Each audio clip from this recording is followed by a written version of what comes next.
বিসমিল্লাহির রহমানির রহিম। আসসালামু আলাইকুম প্রিয় শিক্ষার্থীবৃন্দ। আজকের আলোচনার বিষয় হলো ষষ্ঠ শ্রেণী ইসলাম শিক্ষা দ্বিতীয় অধ্যায়ের দশম পাঠের সালাতের ওয়াজিব এবং সুন্নাত সম্পর্কে আমরা এটা নিয়ে আজকে আলোচনা করব।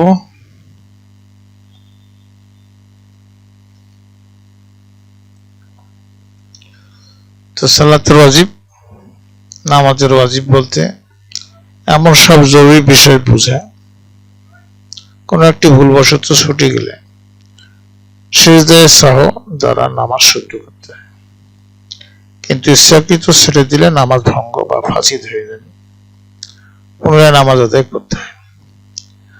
নামাজের ওয়াজিব 14টি, এগুলো হলো নিম্ন। পরীক্ষা আসতে পারে ওয়াজিব কাকে বলে, নামাজের ওয়াজিব কয়টি, নামাজের ওয়াজিব হলো 14টি। এই 14টির মধ্যে এক হলো প্রত্যেক রাকাতে সূরা ফাতিহা পড়া, 2 হলো সূরা ফাতিহার সাথে একটি সূরা বা সূরার অংশ বিশেষ পাঠ করা, অর্থাৎ আয়াত ছোট হলে কমপক্ষে 3টি আয়াত এবং বড় হলে কমপক্ষে 1টি আয়াত পাঠ করা। 3 হলো রুকু, সিজদা, তেলাওয়াতের আয়াতগুলো ধারাবাহিকতা ঠিক রাখা। 4 হলো নামাজের রুকুনগুলো সঠিকভাবে আদায় করা। 5 হলো রুকু করার পর সোজা হয়ে দাঁড়ানো। 6 হলো 2 সিজদার মাঝখানে সোজা হয়ে বসা।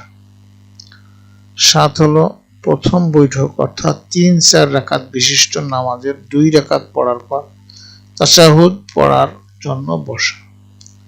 8 নম্বর হলো তাশাহুদ পাঠ করা। 9 নম্বর হলো ইমামের জন্য উচ্চস্বরে তেলাওয়াতের স্থলে উচ্চস্বরে এবং চুপ করে তেলাওয়াতের স্থলে চুপি চুপি তেলাওয়াত করা। 10 নম্বর হলো বিতের নামাজে দোয়া কুনুত পাঠ করা। 11 নম্বর হলো নামাজের মধ্যে সিজদার আয়াত পড়লে তেলাওয়াতে সিজদা করা। 12 নম্বর সিজদার মধ্যে উভয় হাত ও হাঁটু মাটিতে রাখা। 13 নম্বর 2 ঈদে অতিরিক্ত 6 তাকবীর বলা। 14 নম্বর আসসালামু আলাইকুম ওয়া রাহমাতুল্লাহ বলে নামাজ শেষ করা। এই হলো নামাজের ওয়াজিব 14টি। তোমাদের কাজ হলো তোমরা শিক্ষার্থীরা দলে বিভক্ত হবে এবং প্রত্যেক দল নামাজের ওয়াজিবগুলোর নাম পোস্টার পেপারে লিখবে এবং শ্রেণীতে উপস্থাপন করবে। এইটাই হলো কাজ। এরপরে হলো সালাতের সুন্নাত। সালাতের কি কি সুন্নাত আছে? রাসূলুল্লাহ সাল্লাল্লাহু আলাইহি ওয়াসাল্লাম নামাজের মধ্যে ফরজ ওয়াজিব ছাড়াও কিছু আমল বা কাজ করেছেন, কিন্তু এগুলো আদায়ের ব্যাপারে ফরজ ওয়াজিবের ন্যায় তাগিদ করেননি। এগুলোকে বলা হয় সুন্নাত। যদিও এগুলো ছুটে গেলে নামাজ নষ্ট হয় না কিংবা সহসিজদা দিতে হয় না, তথাপি এগুলো মেনে চলা উচিত, কারণ রাসূলুল্লাহ সাল্লাল্লাহু আলাইহি ওয়াসাল্লাম এভাবে নামাজ আদায় করেছেন এবং অন্যকেও নামাজ আদায় করতে বলেছেন। রাসূলুল্লাহ সাল্লাল্লাহু আলাইহি ওয়াসাল্লাম বলেন, তোমরা নামাজ পড়ো, নামাজ আদায় করো যেমনি ভাবে আমাকে নামাজ আদায় করতে দেখেছো। বুখারী শরীফ। সালাতের সুন্নাত হলো 21টি। 21টি সুন্নাতের মধ্যে 1 নম্বর তাকবীরে তাহরিমা বলার সময় পুরুষের কানের লতি ও নারীদের কাঁধ পর্যন্ত হাত উঠানো। 2 হলো তাকবীর বলার সময় 2 হাতের আঙ্গুলগুলো খুলে রাখা এবং কিবলামুখী করে রাখা। 3 হলো নিয়ত করার পরে ডান হাত বাম হাতের উপর রাখা। পুরুষের জন্য নাভির নিচে এবং নারীর জন্য বুকের উপর হাত রাখা। 4 হলো তাকবীরে তাহরিমা বলার সময় মাথা অবনত না করা।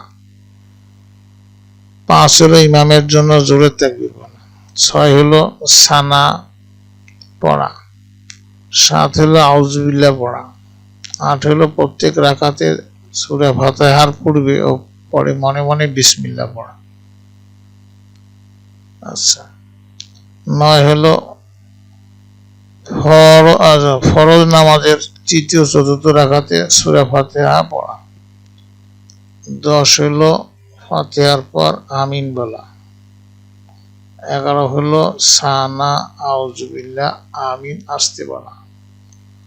12 হলো এক রকম থেকে অন্য রকমে যাওয়ার সময় তাকবীর বলা। 13 হলো রুকু ও সিজদার তাসবিহ পড়া।